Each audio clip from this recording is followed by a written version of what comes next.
सभा के समक्ष अपने विचार रखें। करना चाहता हूं।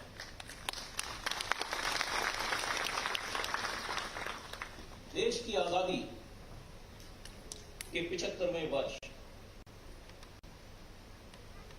में जो ये 75 सप्ताह तक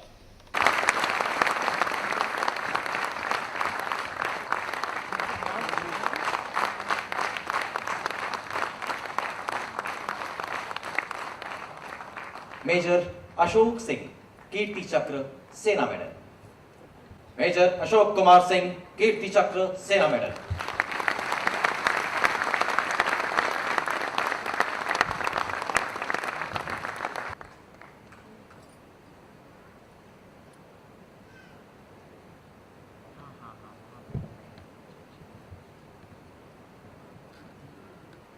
कर्नल विमल किशन दास बैजल वीर चक्र 1971। कर्नल विमल किशन दास बैजल वीर चक्र।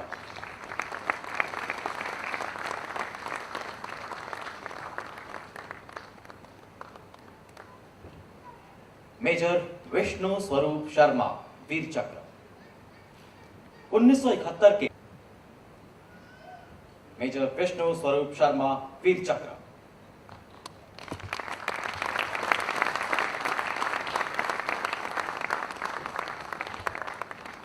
हवलदार कुंवर सिंह चौधरी वीर चक्र। श्रीमती लक्ष्मी देवी।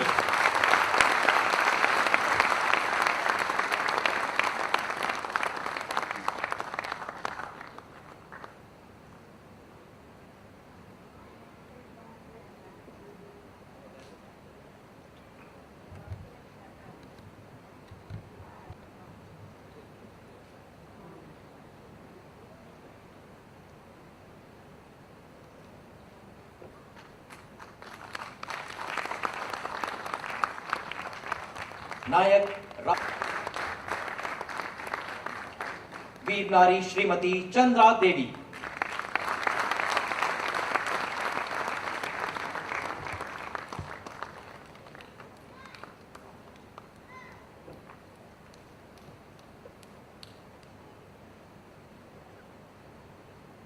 मेजर कमल कालिया शौर्य चक्र।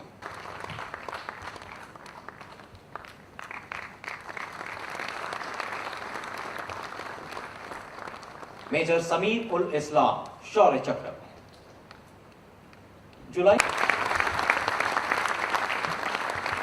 वीर नारी श्रीमती फौजिया इस्लाम,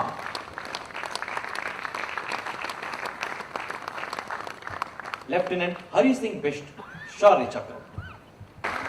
आजादी के अमृत महोत्सव पर सम्मान स्वीकार कर रही हैं उनकी माताजी वीर नारी श्रीमती शांति बिष्ट, वीर नारी श्रीमती शांति बिष्ट।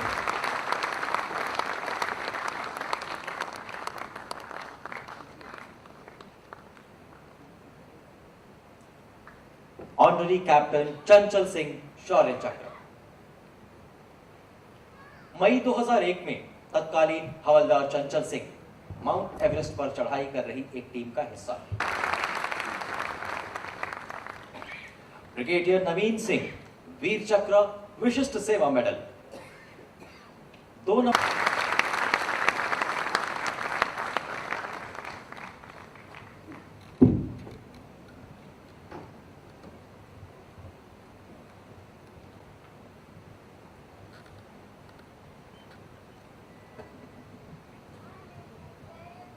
वीर योद्धाओं के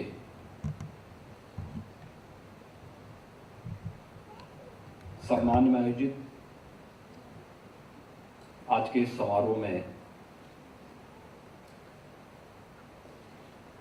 उपस्थित army commander central command general Yogendra Dimri जी,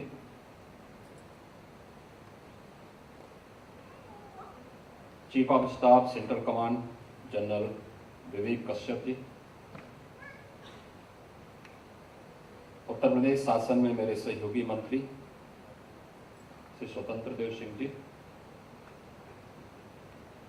प्रदेश सरकार के मुख्य सचिव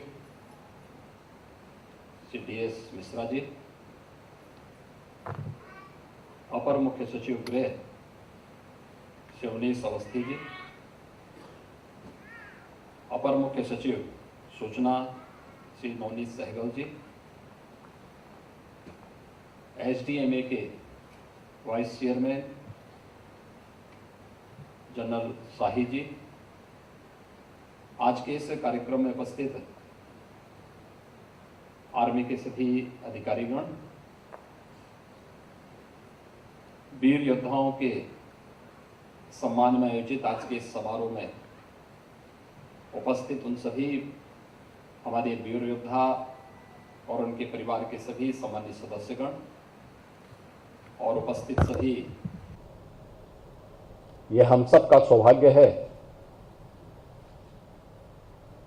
कि हम सब देश की आज़ादी के अमृत महोत्सव के साक्षी बन रहे हैं।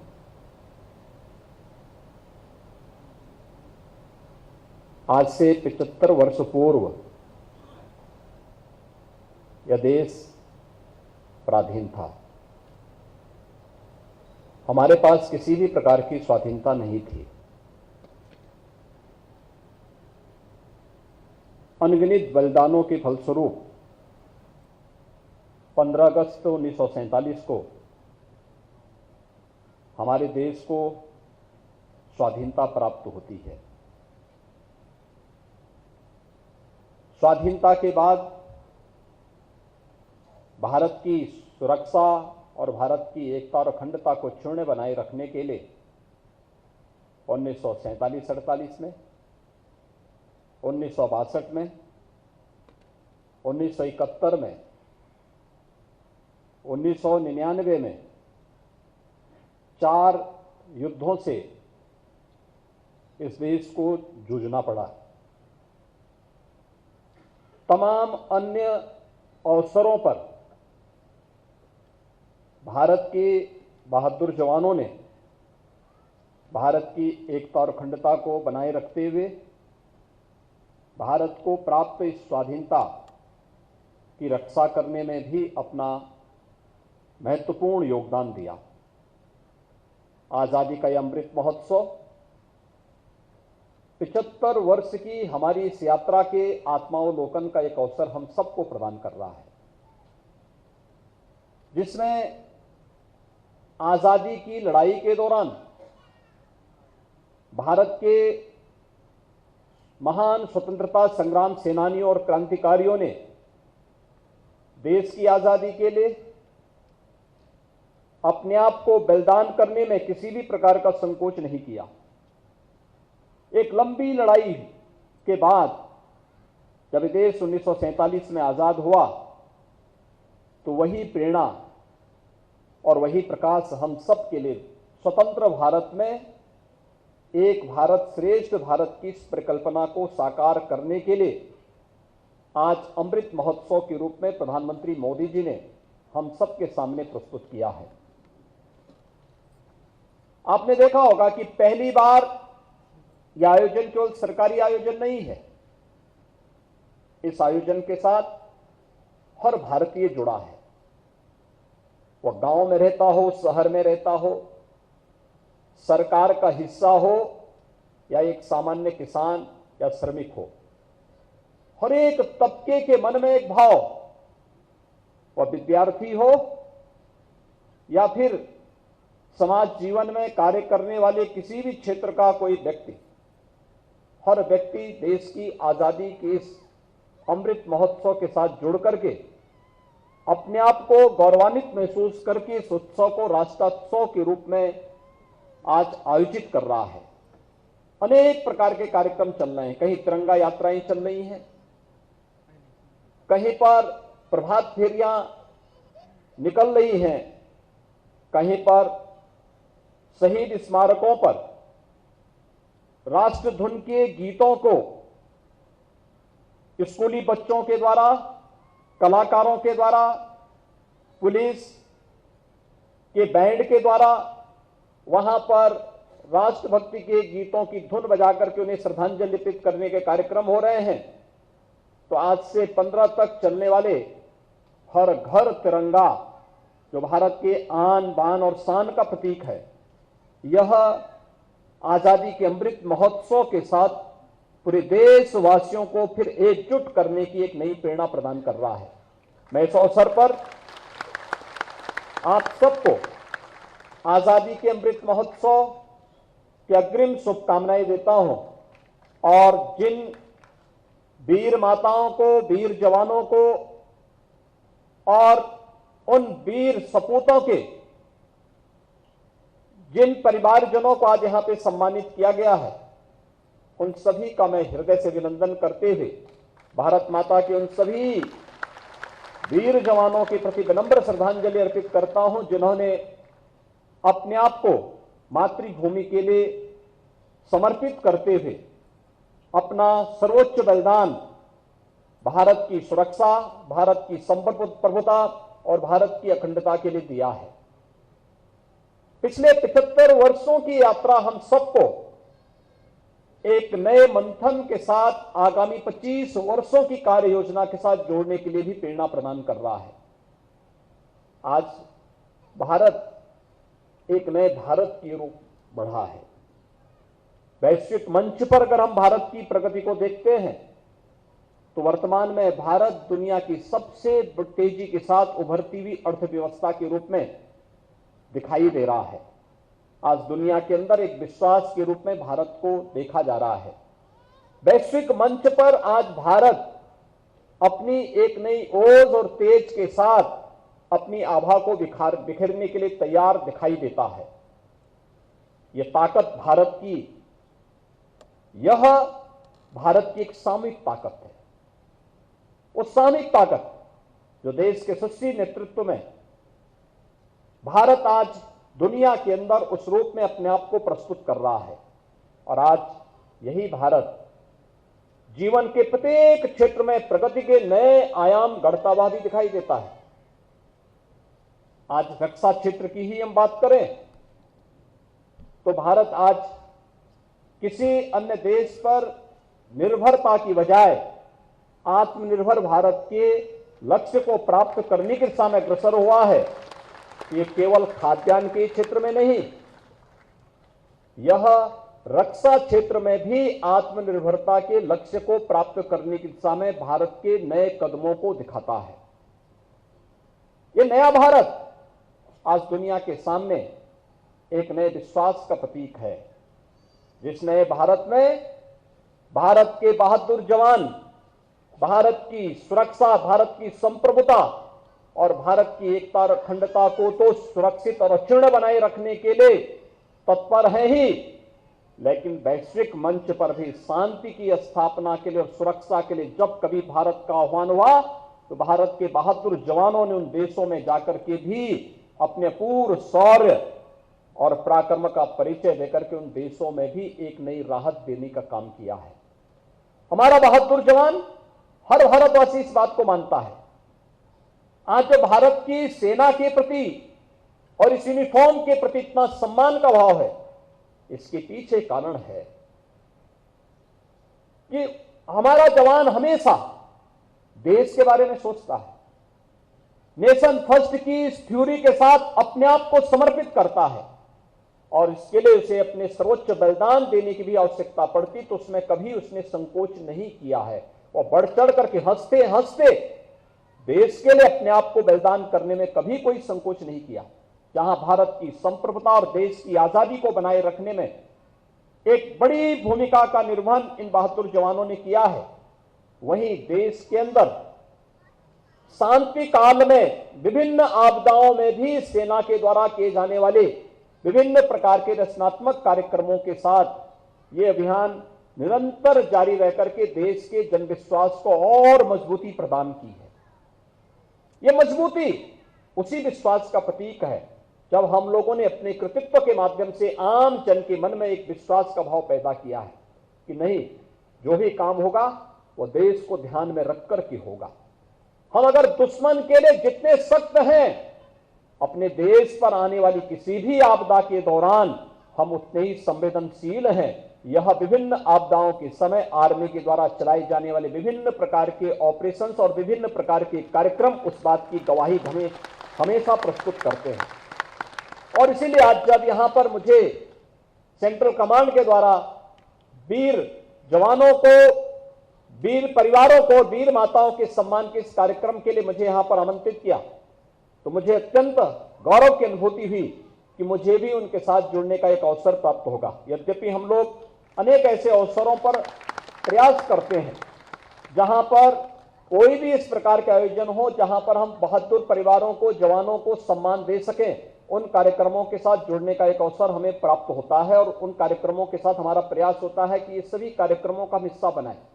आजादी के अमृत महोत्सव के कार्यक्रम में राज्य सरकार ने इस व्यवस्था को बनाया है कि प्रत्येक जनपद के आयोजन में हमारा सम्मान का जो कार्यक्रम होगा उसमें सर्वोच्च प्राथमिकता वहां पर होगी शहीद परिवारों को सम्मान देने का।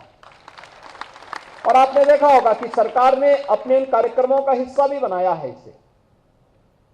2017 में सरकार के गठन के साथ ही हम लोगों ने सबसे पहला कार्यक्रम बनाया कि कोई जवान अगर देश की सीमाओं की रक्षा करते हुए, देश की आंतरिक सुरक्षा के लिए भी अपने आप को समर्पित करते हुए बलिदान होता है तो उस परिवार को राज्य सरकार की तरफ से हम लोगों ने 50 लाख रुपए की सहायता, अहेतुक सहायता राज्य सरकार के स्तर पर हम अलग से करते हैं। हमने गाइडलाइन में संशोधन किया कि अगर उस परिवार के किसी सदस्य को शासकीय सेवा में नौकरी देने की आवश्यकता पड़ती है तो हम देंगे, क्योंकि देश के लिए समर्पित हुआ है, देश के लिए बलिदान हुआ है। ये हमारी जिम्मेदारी बनती है कि हम उस परिवार की परवरिश करें, उस परिवार के साथ खड़े हों, मजबूती के साथ उस परिवार के साथ खड़े हो करके हम उसको एक संबल प्रदान करें। राज्य सरकार ने इस कार्यक्रम को भी उसको आगे बढ़ाया है। और यही नहीं, जिस जनपद का जवान है या जिस जनपद का हमारा सेना से जुड़ा हुआ अधिकारी है, उस जनपद में उनके नाम पर एक स्मारक का नामकरण हो, उस गांव की सड़क का नामकरण हो, उस गांव को उनकी स्मृति में और गांव जाना जाए, यह एक कार्यक्रम हम लोगों ने बनाया। आपने देखा होगा कि जब CDS जनरल बिपिन रावत जी एक हेलीकॉप्टर दुर्घटना के शिकार हुए, उन्होंने अपना बलिदान देश के लिए दिया। प्रदेश के मैनपुरी के सैनिक स्कूल का नामकरण भी राज्य सरकार ने CDS जनरल रावत के नाम पर किया है। कारगिल युद्ध के दौरान अपना सर्वोच्च बलिदान देने वाले कैप्टन मनोज पांडे के नाम पर देश के पहले सैनिक स्कूल, लखनऊ सैनिक स्कूल का नाम राज्य सरकार ने कैप्टन मनोज पांडे के नाम पर लखनऊ सैनिक स्कूल का नामकरण किया। ऐसे ही अनेक अन्य जनपदों में भी विभिन्न प्रकार के कार्यक्रमों को आगे बढ़ाने का कार्यक्रम इसी भाव के साथ कि यह अपने सैनिकों को सम्मान देने का कार्यक्रम तो है ही, वर्तमान पीढ़ी को प्रेरणा प्रदान करने के लिए भी उनके सामने एक उदाहरण प्रस्तुत करने का एक प्रयास राज्य सरकार के स्तर पर और केंद्र सरकार के स्तर पर एक प्रयास निरंतर आगे बढ़ रहे हैं। आज उत्तर प्रदेश देश के अंदर तेजी से उभरती हुई एक नई अर्थव्यवस्था के रूप में सामने आई है। आज उत्तर प्रदेश के बारे में लोगों की धारणा बदली है। उत्तर प्रदेश आज विकास की एक नई यात्रा के साथ आगे बढ़ा है। उत्तर प्रदेश के अंदर हम सब मानते हैं अपार संभावनाएं उत्तर प्रदेश के अंदर हैं। इन अपार संभावनाओं को वास्तविक धरातल पर उतारने के लिए जो प्रयास हमारे स्तर पर होने चाहिए, उन सभी को सामूहिक रूप से आगे बढ़ाने का जो प्रयास वर्तमान में हुआ है, आज उसके परिणाम हमारे सामने आ रहे हैं। हमने 5 वर्ष के अंदर उत्तर प्रदेश की जो अर्थव्यवस्था है उसको लगभग दुगना करने में सफलता प्राप्त की। हमने इन 5 वर्षों के अंदर उत्तर प्रदेश के अंदर प्रति व्यक्ति आय को लगभग दुगने तक पहुंचाने का प्रयास किया। हमने इन 5 वर्षों के अंदर उत्तर प्रदेश के अंदर इंफ्रास्ट्रक्चर डेवलपमेंट का एक अच्छा संचालन स्थापित किया। हमने इन 5 वर्षों के अंदर प्रयास किया कि प्रतिवर्ष सैन्य सिविल मीट के माध्यम से सेना से जुड़ी हुई समस्याओं का समाधान शासन के स्तर पर, हर स्तर पर संवेदनशील तरीके से, समयबद्ध तरीके से उनका समाधान होता हुआ दिखाई दे। यह कार्यक्रम भी राज्य सरकार के स्तर पर निरंतर आगे बढ़ रहा है। और उत्तर प्रदेश के अंदर यानी अगर हम आत्मनिर्भरता के लक्ष्य को आगे बढ़ाने की बात करते हैं, अब ये केवल खाद्यान्न के क्षेत्र में आत्मनिर्भरता नहीं, औद्योगिक क्रांति के फील्ड में नहीं, बल्कि आत्मनिर्भरता का यह लक्ष्य रक्षा क्षेत्र में भी हम सबको देखने को मिल रहा है। जब आज उत्तर प्रदेश के अंदर, देश के अंदर 2 डिफेंस कॉरिडोर की स्थापना का मार्ग भारत सरकार प्रशस्त करती है, तो उसमें से एक डिफेंस कॉरिडोर उत्तर प्रदेश में बनता है, जिसके बारे में जनरल डिमरी ने अभी आपके सामने उल्लेख किया कि उत्तर प्रदेश के जो 6 नोड वर्तमान में विकसित हो रहे हैं, अनेक प्रस्ताव आ रहे हैं और वहां पर न केवल सार्वजनिक क्षेत्र के बल्कि निजी क्षेत्र भी प्रवेश करने के लिए उत्सुक दिखाई देता है। यह नए भारत की नई तस्वीर को हम सबके सामने प्रस्तुत करता है। आज हम सब जब यहां पर उपस्थित हुए हैं, मुझे 9 अगस्त को लखनऊ के काकोरी में शहीद स्मारक पर जाने का सौभाग्य भी प्राप्त हुआ था। 9 अगस्त 1925 को काकोरी ट्रेन एक्शन इसी लखनऊ में उस समय के क्रांतिकारियों ने अंजाम दिया था। उसका नेतृत्व उस समय कर रहे थे पंडित राम प्रसाद बिस्मिल, ठाकुर रोशन सिंह, अस्फाउल्लाह खां, चंद्रशेखर आजाद, राजेंद्र नाथ लाड़ी, ये सभी क्रांतिकारी उसके साथ जुड़े थे। और उस समय जब बाद में ये सभी क्रांतिकारी पकड़े गए, राम प्रसाद बिस्मिल को गोरखपुर, ठाकुर रोशन सिंह, अस्फाउल्लाह खां, राजेंद्र नाथ लाड़ी को गोंडा, फैजाबाद और इलाहाबाद की नैनी जेल में अलग अलग जगह पर रखा गया। इन्हें बाद में अधूरी सुनवाई के बाद ही फांसी के फंदे पर लटकाया गया। लेकिन इन क्रांतिकारियों ने कभी भी देश की आजादी के लिए किसी भी मुहिम से अपने आप को अलग करना कभी स्वीकार नहीं किया।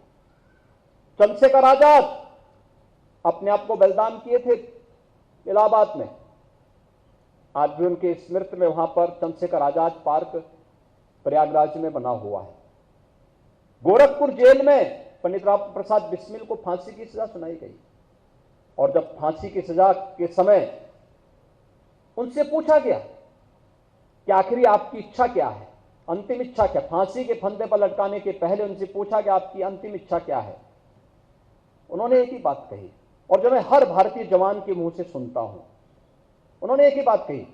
उन्होंने कहा कि हे इस भारतवर्ष में 100 बार मेरा जन्म हो, लेकिन मृत्यु का कारण सदा ही मृत्यु का देशोपकारक धर्म हो। यही मेरे जीवन का एकमात्र धर्म है कि जब भी जन्म लूं तो भारत की धरती पर जन्म लूं और जब भी मृत्यु का कोई कारण बने तो वह देश की रक्षा करते हुए, देश को बलिदान करते हुए ही वह मृत्यु में मुझे अंगीकार होनी चाहिए। और मुझे लगता है पंडित राम प्रसाद बिस्मिल के द्वारा कही गई ये पंक्तियां आज भी उतनी प्रासंगिक बनी हुई है। और इन्हीं पंक्तियों की प्रेरणा से आज देश अपनी आजादी को सम विषम परिस्थितियों में सुरक्षित रखते हुए भारत की आजादी को मजबूती के साथ दुनिया के सामने सुरक्षित रखते हुए वर्तमान की प्रतिस्पर्धा में उस देश को एक नई ऊंचाइयों को की ओर आगे बढ़ाने का कार्य कर रहा है। आज मैं यहां पर जिन वीर योद्धाओं को यहां पे सम्मानित किया गया है, उन सभी को इस बात के लिए आश्वस्त करना चाहता हूं, उनके परिवारजनों को इस बात के लिए आश्वस्त करना चाहता हूं कि केंद्र और राज्य सरकार सदैव उनके हितों के लिए और उनके साथ हर विभिन्न परिस्थितियों में उनके साथ खड़ी है।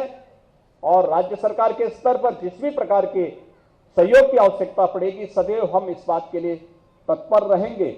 मैं एक बार आजादी के अमृत महोत्सव की आप सबको हृदय से बधाई देता हूं और विश्वास व्यक्त करता हूं कि अपने अमर बलिदानियों की उस सर्वोच्च बलिदान से पूरा देश सदैव प्रेरणा प्राप्त करे और हम अपने भारत को एक नए भारत के रूप में, श्रेष्ठ भारत के रूप में स्थापित करने के प्रधानमंत्री जी के विजन को आगे बढ़ाने का कार्य कर सकेंगे।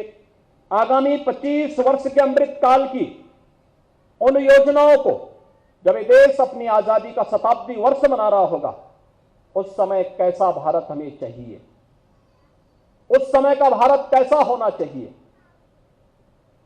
उस भारत के निर्माण का सपना ही नहीं, उससे व्यावहारिक धरातल पर हर फील्ड से जुड़ा हुआ व्यक्ति अगर अपने कर्तव्यों का निर्वहन करते हुए आगे कार्य करता है तो उसके निश्चित ही सार्थक परिणाम आएंगे। एक बार फिर से मैं सभी वीर योद्धाओं का सम्मान करते हुए, उनका अभिनंदन करते हुए, जिन्हें आज यहाँ पर सेंट्रल कमांड के द्वारा सम्मानित किया गया है, उन सबको मैं हृदय से बधाई देता हूँ, उनका अभिनंदन करता हूँ। और जिन वीर योद्धाओं ने अपना सर्वोच्च बलिदान दे करके भारत की सुरक्षा की, भारत की सीमाओं की सुरक्षा की, भारत की अखंडता की रक्षा की, उन सबको नमन करते हुए, विनम्र श्रद्धांजलि भी अर्पित करते हुए अपनी वाणी को विराम देता हूं। धन्यवाद। जय हिंद।